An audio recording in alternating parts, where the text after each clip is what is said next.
Robbie Lawler versus Neil Magny takes place this weekend in the co-main event of UFC Fight Night Vegas 8, Smith versus Rakic, and I can't wait for this matchup, don't get me wrong. I was looking forward to Jeff Neal versus Neil Magny, which was the original matchup on this card, Battle of the Neils. I was looking forward to who is the real Neil of the UFC welterweight division, but Robbie Lawler steps in on short notice. Something happened to Jeff Neal. I think he almost died, actually, so get well soon, Jeff Neal, because I'm looking forward to see what he can do in the welterweight division moving forward. But Robbie Lawler steps up on short notice, and I'll be honest with you guys, this is one of those few moments in UFC history where the replacement is equally as good or better than the original fight that was supposed to be made. So I'm glad that Robbie Lawler, the ruthless one, has stepped up to take this fight on short notice. A lot of people are wondering why he took this fight on short notice and why he wouldn't have a comeback fight where he has a full camp, and I think I understand why. With a lot of these older guys in the sport of MMA, when they've had a long career and they've taken a bit of a beating, sometimes for them,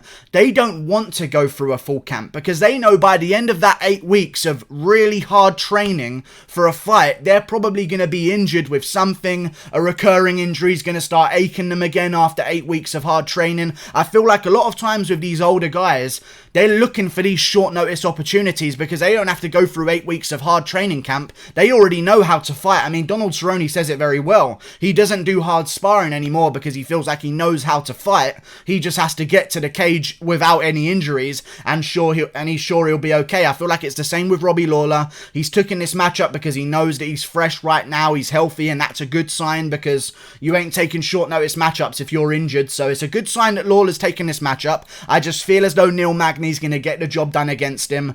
Robbie Lawler recently has not had the best time of things in the welterweight division. It seems like the end of his career now. There were some controversial moments in there with Ben Askren. Of course, he had the fight where he won against Donald Cerrone. That was his last win in the UFC welterweight division. I don't know how much I respect a win over Donald Cerrone at welterweights anymore nowadays. To be honest with you, it seems as though Donald Cerrone is another one of these guys that may be tapering off towards the end of their career. When is one KO going to be one KO too many?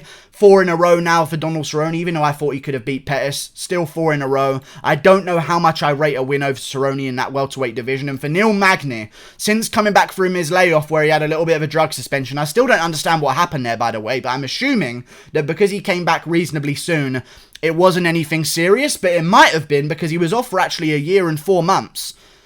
I don't know if that's an innocent sentence or not, but it could be. Maybe it was a tainted supplement and it just took him a while to figure out. I'm not actually sure on the ins and outs of Neil Magny's drug problems with USADA, but still, goes out there, loses to Santiago Ponzinibbio. No harm done there. Santiago Ponzinibbio at that time was running through the entire division. Another guy who seems to be very injury prone and is now out of competition, not even ranked right now in the welterweight division. But since then, Neil Magny has bounced back, was signed to fight Vicente Luque. That didn't end up happening. Then he signed to fight Li Jingliang after that, beat Li Jingliang. I liked the performance against Li Jingliang. Now, do I believe that Li Jingliang didn't have the best performance of his career? Maybe.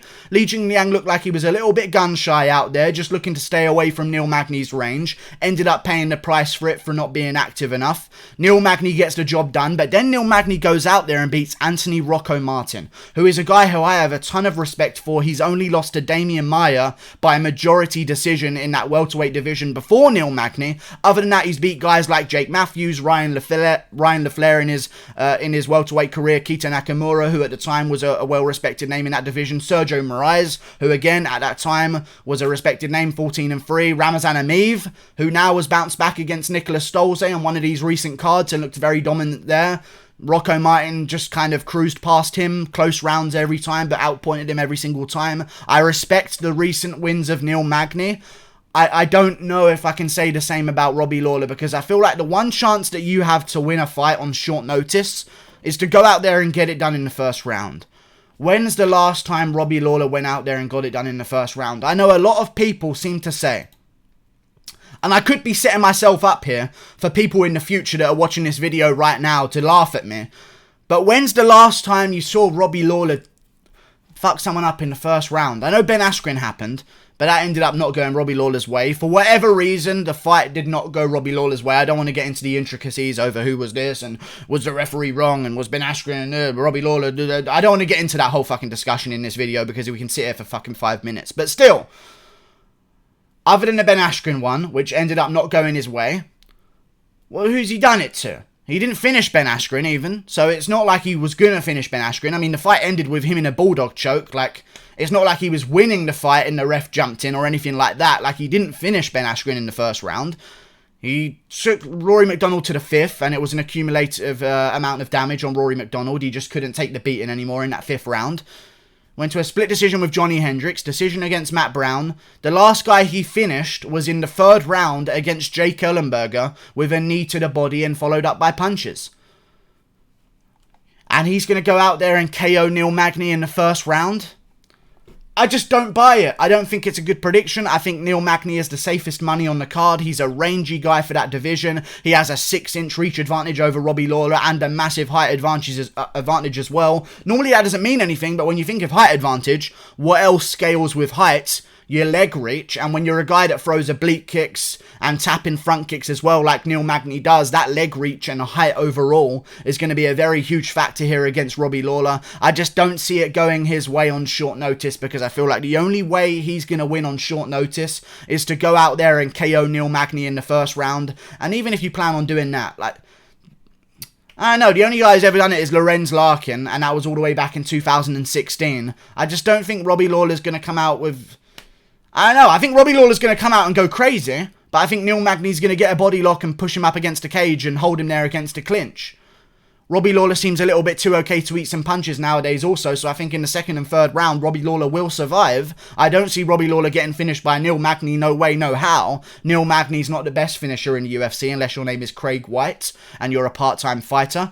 But, I just don't see him getting finished. I think Robbie Lawler's going to take it to a decision, maybe even win himself the 1st round from just being terrifying and throwing a bunch of heat and landing some good shots. I just don't see him getting an early KO against Neil Magny, who's so rangy, who controls distance so well, who you really have to be a technician to beat, or a great ground fighter as well. We saw what RDA did to Neil Magny, but since then, Neil Magny seems to be evolving his game. Like, despite him being 33 years of age and maybe coming to the end of his prime, you can't lie, Neil Magny's improving every single time he goes out there. I think he's going to get the job done against Robbie Lawler. The winner of this fight is going to be in a great position. I could see them rebooking Jeff Neal versus Neil Magny. The storyline is there. The family name is on the line. The Neal family name is up for grabs. The loser has to change their surname. That's just how that fight works. It's in the contract. I put it in the contract. Trust me. Jeff Neal versus Neil Magny probably should be rebooked after this one. But if Robbie Lawler does win, which, by the way, I'm really hoping for. Even though I make these prediction videos and I think Neil Magny's going to win, I really hope Robbie Lawler bounces back and he's back in the scene, and then we can use... Oh, what if Robbie Lawler wins, makes a big scene in the co-main event of a fight night, and then we get Robbie Lawler versus Nate Diaz or something in the 170-pound division? What if Robbie Lawler goes out there, gets a big win, creates a lot of drama and attention to himself, coming back after so many losses in a row, and then we see Anthony Pettis versus Robbie Lawler in the welterweight division? There are a ton of fun matchups in the welterweight division. What if Donald Cerrone, Nico Price winner, is looking for Robbie Lawler if he wins this matchup?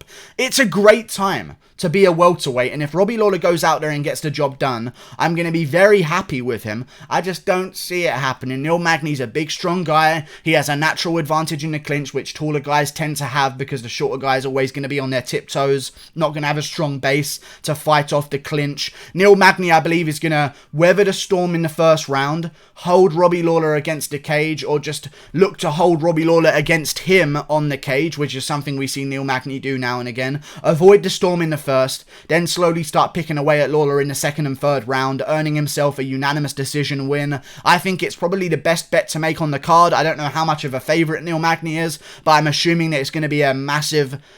he's going to be a massive favourite in this matchup. I really believe so. I just don't see a way that Robbie Lawler's going to be able to just blitz through the range advantage of Neil Magny and get to his chin, which Robbie Lawler hasn't been able to do to anyone in such a long time. I mean, Neil Magny is a guy who has been TKO'd in his career before. I don't think you can say Neil Magny's chinny. Like, Neil Magny takes big shots and he eats them well. Like, although he's been TKO'd by guys like Santiago Ponzinibbio in the 4th round, he kind of got a little bit lackluster towards the end of that fight. You know, he was doing well against Santiago Ponzinibbio. People forget about that. Neil Magny was doing pretty good against Santiago Ponzinibbio in some of those early rounds. I just don't think he's chinny, and I think that guys who are chinny, in Donald Cerrone, don't get KO'd by Robbie Lawler regardless of what he hits him with. I think the power of Robbie Lawler is a bit of a myth. I'll be honest with you guys, a little bit of a myth.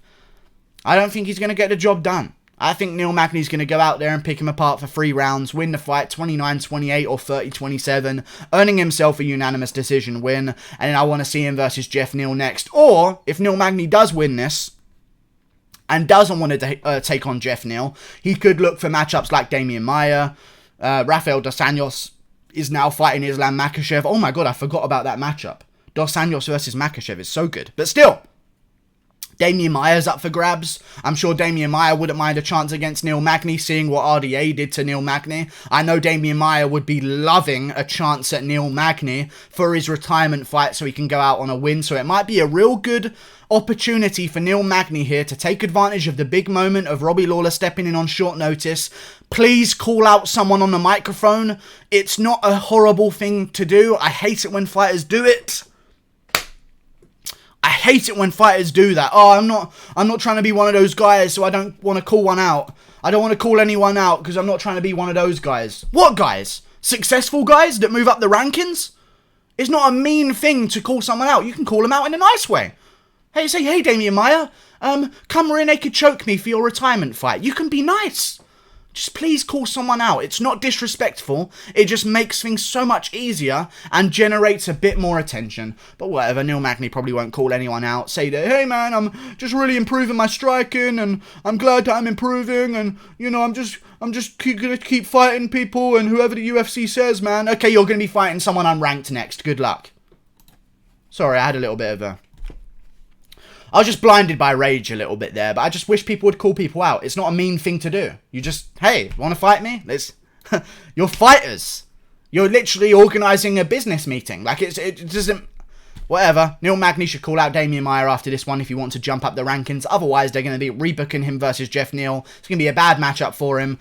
It's going to be a tougher fight for him as well because Damian Maia is a little bit on the end of his career. But I feel like Neil Magny goes out there and gets Robbie Lawler out of there. I just don't like Robbie Lawler's recent performances whatsoever. But that's okay. I just think he's a little bit injury prone. I like Robbie Lawler though, but I feel like Neil Magny gets it done. Neil Magny's a great fighter. Great matchups to be made in this welterweight division recently as well. There's a lot of them going on.